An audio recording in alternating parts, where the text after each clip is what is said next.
আসসালামু আলাইকুম, শুভ সকাল। প্রতিদিনের মতো কাজ শুরু করলাম। পটল দিয়ে আলু দিয়ে ভাজবো। সকালকার নাস্তা রুটি আর ভাজি।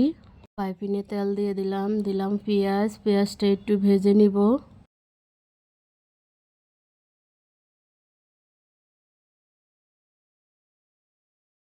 পেঁয়াজটা ভাজা হয়ে গেছে, এখন আলু আর পটল দিয়ে দিলাম লবণ, হলুদের গুঁড়া, কাঁচামরিচ দিয়ে ভাজিটা করে নিব ভালোভাবে।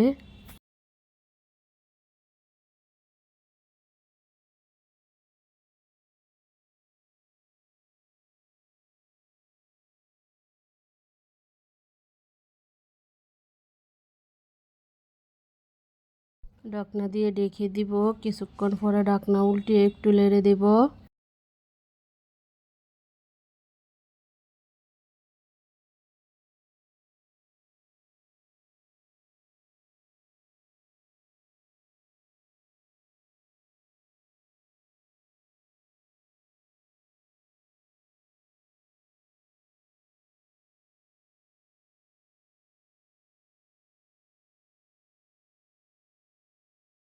পটল দিয়ে আলু দিয়ে ভাজিটা হয়ে গেছে, এখন তুলে নিলাম। রুটি ভেজে নিব।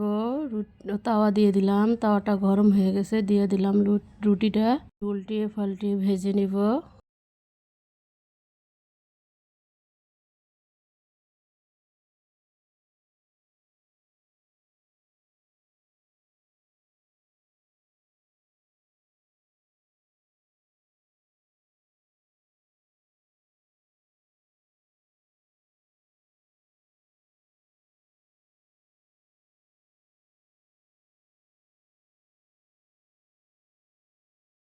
রুটিটা ভাজা হয়ে গেছে, এখন তুলে নিলাম। সকালকার নাস্তা রেডি। রুটি, ডিম সিদ্ধ দিয়ে আলু দিয়ে ভাজি।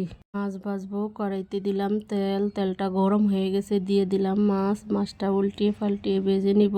পটল দিয়ে আলু দিয়ে কাঁকরোল দিয়ে মাছ দিয়ে ঝোল করব।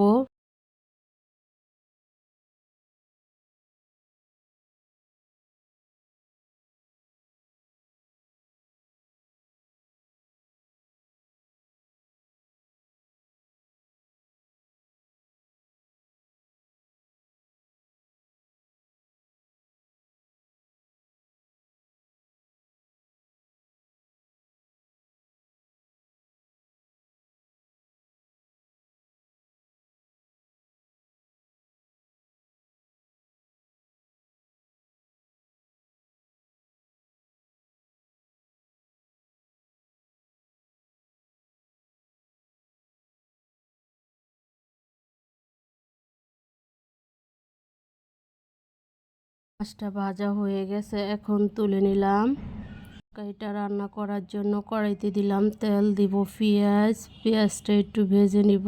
সরষের তেল আর সয়াবিন তেল দুটোটা মিলিয়ে রান্না করি।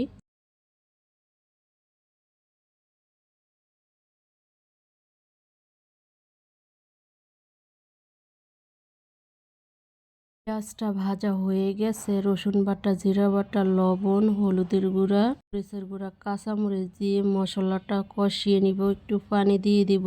আমার ভিডিও যদি আপনাদের ভালো লাগে সাবস্ক্রাইব করে দিবেন, ভিডিওটা শেয়ার করে দিবেন, লাইক কমেন্ট করবেন।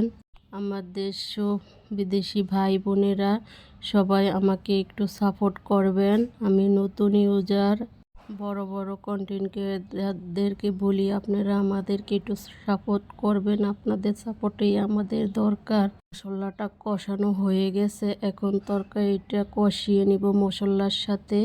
যদি কোনো কিছু ভুল থাকে তাহলে আপনারা আমাকে ক্ষমা দৃষ্টিতে দেখবেন। আমি তো এরকমভাবে গুছিয়ে কথা বলতে পারি না। কষানোর জন্য একটু পানি দিয়ে দিলাম।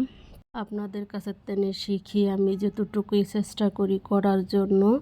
আসলে মানুষ সহজেই কাজ করতে আসে না, কিছু সমস্যা থাকলেই মানুষ এত কষ্ট করে, এত পরিশ্রম করে। আপনারা তো জানেন কতটা কষ্ট, কতটা পরিশ্রমী করা লাগে এসব কাজ করলে। ছোট বাচ্চা থাকলে তো আরও কষ্ট হয়। মিলিয়ে আসলে এতটা খারাপ, এজন্য হয়তো বা কাজ করতেছি। আপনারা যদি আমাকে একটু সাপোর্ট করেন তাহলে আমার জন্য অনেকটা উপকার হবে। মানুষ যখন দেয়ালে পিঠ ঠেকে যায় তখন বাধ্য হয় কাজ করতে। কিছু মানুষের এমনই মধ্যবিত্ত পরিবারের মেয়েদের কিছু কাজ না করলে চলেই না। কষানো হয়ে গেছে, এখন পানি দিয়ে দিলাম, দিয়ে রেখে দিলাম। অনেক কথা আজকে বলে ফেলেছি, অনেক কথাই আজকে আমি বলে ফেলেছি। যদি কোনো ভুল ত্রুটি থাকে ছোট বোন হিসাবে ক্ষমার দৃষ্টিতে দেখবেন, ক্ষমা করে দিবেন। এখন মাছটি দিয়ে দিচ্ছি, মাছটি দিয়ে ভালোভাবে রান্না করে নিব তরকারিটা। তরকারি রান্না করলে কিন্তু অনেক মজা হয়, কিন্তু আপনাদের ভাই খেতে চায় না। তরকারি না ভাজা রানলে আজকে ভাজতে পারি নাই, ছিল না, গ্যাস একবার কম ছিল, এই জন্য তাড়াহুড়া করে রান্নাটা শেষ করছি। ঢাকনা দিয়ে রেখে দিলাম, কিছুক্ষণ পরে ঢাকনা উল্টে একটু নেড়ে দিব।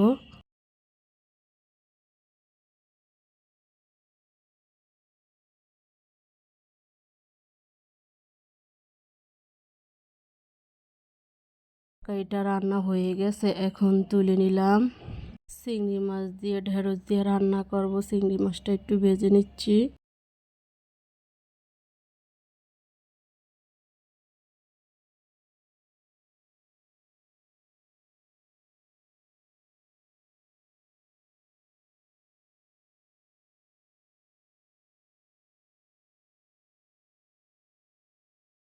চিংড়ি মাছটা ভাজা হয়ে গেছে, এখন তুলে নিলাম। মাছটা একটু হালকা ভেজে নিই, নাইলে খাবে না, এজন্য হালকা করে একটু ভেজে নিচ্ছি। এটা এভাবে রান্না করে দেখবেন, খেতে কিন্তু অনেক মজা হয়। আমার দেশ বিদেশের ভাই বোনেরা যারা ব্যাচেলার থাকেন, যারা একা একা থাকেন, তারা এইভাবে তরকারি শর্টকাট রান্না করে খাবেন, কিন্তু দুর্দান্ত মজা হয়।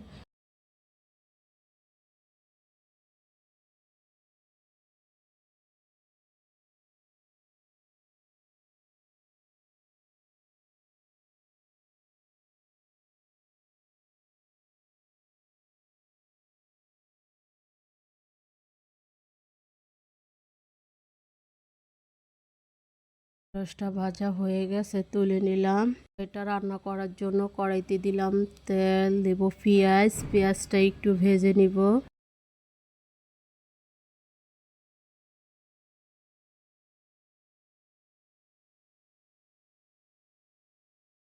পেঁয়াজটা ভাজা হয়ে গেছে, রসুন বাটা, জিরা বাটা, লবণ, হলুদের গুঁড়া, মরিচের গুঁড়া, কাঁচা মরিচ দিয়ে মশলাটা একটু পানি দিয়ে দিব, মশলাটা কষিয়ে নিব।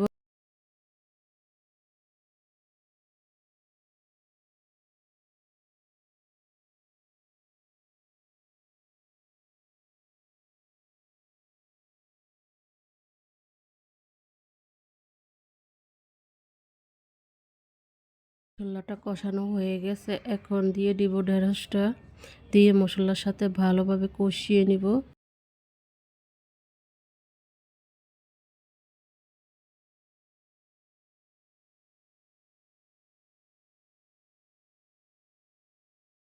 পানি দিয়ে দিব, দিয়ে কষিয়ে নিব।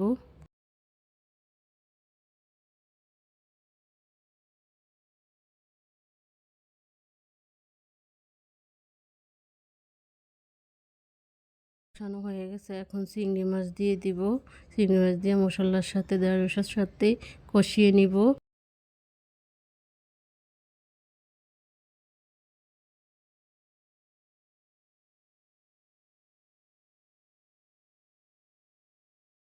কষানো হয়ে গেছে, এখন পানি দিয়ে দিব।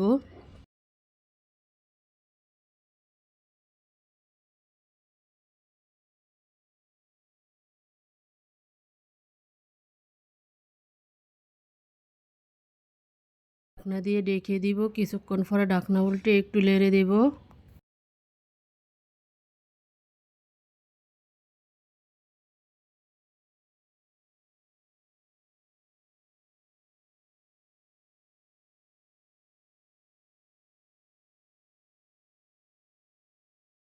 ঢেঁড়স দিয়ে চিংড়ি মাছ দিয়ে তরকারিটা হয়ে গেছে, এখন তুলে নিব। আজকের মতো রান্নাটা এখানেই শেষ, কালকে একটা নতুন ব্লগ নিয়ে আসবো। আসসালামু আলাইকুম।